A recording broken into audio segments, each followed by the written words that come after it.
ada Juliadi Batubara, ada Rohmin Dahuri, ada Andren Bisata, banyak banget ini bro. A few moments later. Memang Ibu Megawati kita akui sudah menginjak usia sepuh. Beliau sebentar lagi sudah akan menginjak kepala 76 kalau nggak salah. Maka yang dimaksud oleh Ahmad Ali dalam hal ini kalau bicara konteksnya di Indonesia tentu adalah Ibu Megawati Soekarno Putri, dan tentu Ahmad Ali tidak sedang bicara tentang partai politik di luar Indonesia, tetapi di Indonesia. Yang membuat kita merasa tidak nyaman dengan statement Ahmad Ali ini adalah orang tidak ada etika, tidak ada adab, minus attitude bagi kita. Dalam bicara politik kita harus bicara tentang gagasan, bicara tentang substansi perpolitikan kebangsaan, dan tidak masuk kepada ranah fisik. Karena ini bagi kami adalah sebuah penghinaan yang tidak pantas diucapkan oleh seorang ketua harian partai politik dengan menyebut nenek-nenek. Konotasi nenek-nenek ini kan memang tidak, agak tendensinya negatif. Kita tahan di situ dulu. Kita tahan di situ dulu. Kita ingin dengar suara dari Bang Bestari Barus. Gimana Bang Bestari Barus? Kenapa sih harus menggunakan kata-kata nenek-nenek begitu untuk mengkritisi soal suara publik? Kenapa kemudian membawanya ke Ibu Megawati dengan sebutan nenek-nenek tadi? Apa maksud dari Pak Ahmad Ali? Ya, saya rasa begini ya. Kenapa kok mesti baperan banget gitu ya? Ya kalau orang sudah bercucu itu kan nenek-nenek. Gitu. Sama dengan kami juga. Pak Jokowi sudah punya cucu, ya kita sebut kakek-kakek juga. Ada masalah apa dengan kata nenek-nenek, dengan kata kakek-kakek? Kan nggak ada masalah.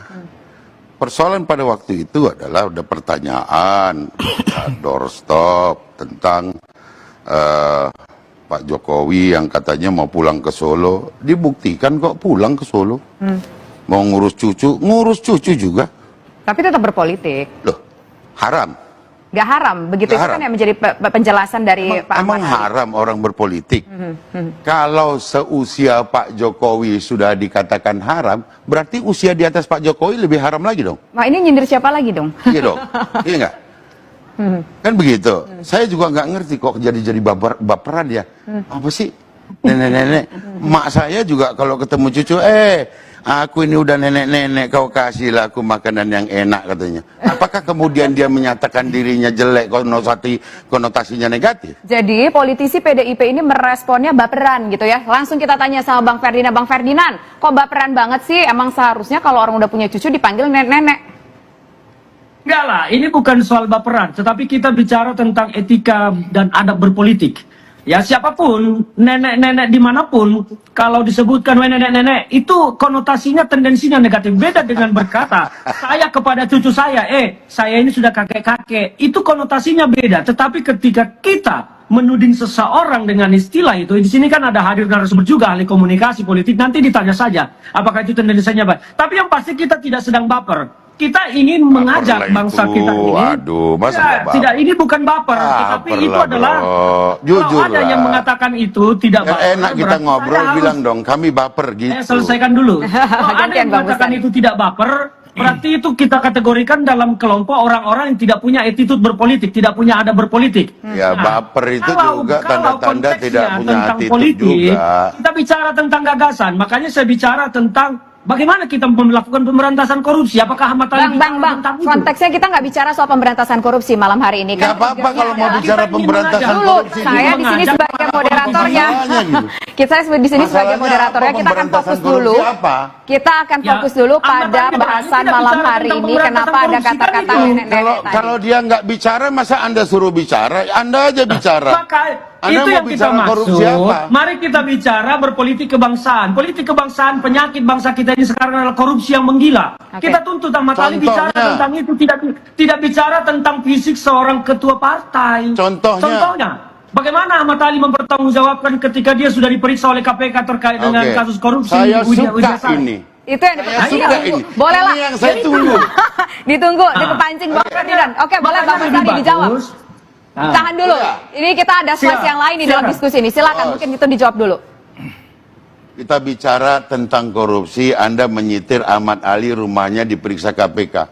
Kantor PDIP digeruduk oleh KPK, Cuman waktu itu Anda masih di Demokrat kalau nggak salah. Tunggu dulu Nggak, dong. kapan PDIP tunggu dulu? dulu Bang, gantian. Silakan Bang Kan Bestari. Anda masih di Demokrat ya waktu itu ya?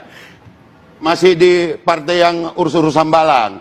Jadi, tapi saya hebat itu, saya pikir. Ada kesaktian apa? KPK sudah datang kemudian bisa diusir. Itu satu. Kedua, kita tahu kok, ini saya buat catatan nih, ada sekitar 15. Ada Juliadi Batubara, ada Rohmin Dahuri, ada Andran Bisata. Banyak banget ini, bro. Oke. Pada iya? kesempatan ini saya ingin menyampaikan kepada masyarakat dan bertanya, mana lebih koruptor? Hah? Kandang Anda atau kandang kami? Waduh, ini saling sindirnya persoalannya berlanjut adalah- antara Jawab aja dua dulu. kelompok ini. Adalah, Daripada sindir-sindiran langsung Perjuangan dijawab Bang ini tidak Ferdinand. melindungi Jadi kadernya gini, yang Bos. korupsi. Gini, Tetapi Bos. di Dengerin, PSI Bos. sekarang Nggak menjadikan usah sok seseorang bersih, menyitir-nyitir yang diduga orang. terlibat kasus korupsi menjadi Cari Gantian ketua dulu, dulu di umum. mana itu gantian. Harun PDI Masiku. Perjuangan tidak melindungi koruptor, tapi PDI Perjuangan mendukung pemberantasan korupsi, maka semua kadernya Iyalah, kalau dipecat dukung ketika cari terlibat dong korupsi. Harun Masiku. Oke. Orang Itu ini kan baru tugas KPK potensial. mencari, bukan tugas PDI Perjuangan. Jadi tugas siapa? Tapi Anda akuin, Tugas lebih banyak KPK mana dong.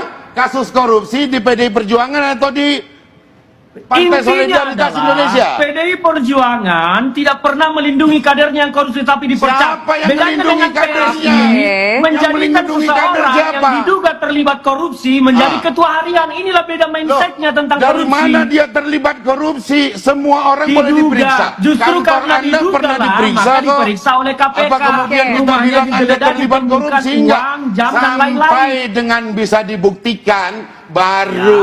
Nah, inikah yang dia sebut bahwa dia politisi berpendidikan? Tidak.